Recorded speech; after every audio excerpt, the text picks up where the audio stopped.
ছেলেকে বিয়ে দিতেই কমলিনীর সংসার তছনছ। বাড়িতে নতুন বোমা আসতেই ঝামেলা শুরু। বুবলাই চরম অশান্তি শুরু করেছে। এদিকে কমলিনী রেগে আগুন। কমলিনীকে যা নয় তাই বলে যাচ্ছে বুবলাই। এরপর কি হতে চলেছে?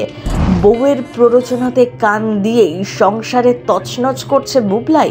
সংসারটা একেবারে ভেঙে যাচ্ছে। যে নতুন কাকু একদিন সবকিছু করেছে বুবলাইয়ের জন্য, তাকেই ভুল বুঝছে সে, শুধুমাত্র বউয়ের জন্য। এরপর কি কমলিনী নতুন কাকুর সাথেই থাকবে? আগামী পর্বে কি হতে চলেছে জানুন টিভির আগে। অবশেষে নিজের মুখটা ভালোভাবে খুলল বাবি, আর নিজের পয়েন্টটা একেবারে ক্লিয়ার করে তার বৌদিকে সাবধান করে দিল। তার ফলস্বরূপ কিন্তু বুবলাইও নিজের বউয়ের বশ থেকে বেরিয়ে এসেছিল। ক্ষমাও চাইতে বলল বর্ষাকে।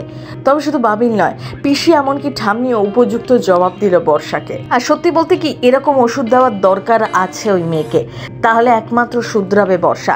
তবে কমলিনীকেও শক্ত হতে হবে, না হলে ওষুধ কাজ করবে না। কিন্তু এদিকে কমলিনী নতুন কাকুর জন্য খাবার নিয়ে যাবে বলতেই আরও রেগে যায় বুবলাই। নতুন কাকুকে যেন সে সহ্যই করতে পারছে না। অথচ একদিন ছিল এই নতুন কাকুই তাকে কোলে পিঠে করে বড় করেছে, সব খরচা বয়েছে। তার বাবা চলে যাওয়ার পর নতুন কাকুই ছিল একমাত্র ভরসা। কিন্তু এখন বুবলাই সেই নতুন কাকুকেই দেখতে পারে না। শুধুমাত্র তার স্ত্রী আসার পর থেকেই এত পরিবর্তন।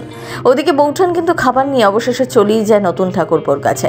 কিন্তু ঠাকুরপো বিষয়টাকে কোনোভাবেই মেনে নিতে পারে না। সে পরিষ্কার জানিয়ে দেয় বৌঠান যেন এইভাবে আর না আসে, কারণ সে ভালোভাবেই জানে এইভাবে যদি বৌঠান তার কাছে বারবার আসে, বুবলাই বিষয়টাকে মোটেই ভালোভাবে নেবে না। উল্টে বরং পদে পদে অপমান করবে তার মাকে।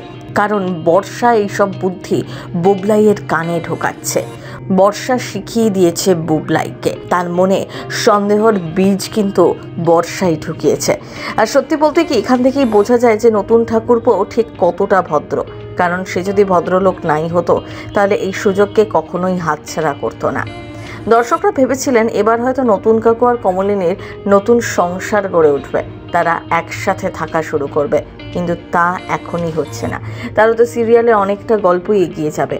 আগামী দিনে আরও অনেক ভাঙা করার খেলা আছে, তবেই এগিয়ে যাবে চিরসখার গল্প। তবে কুটকাচালি থেকে বেরিয়ে যে অসমবয়সী প্রেমের গল্প দেখানো হচ্ছে, তাও মেনে নিতে পারছেন না অনেকেই। দেখাই যাক আগামী এপিসোডগুলোতে কি হয়। সিনে চক্কর ব্যুরো।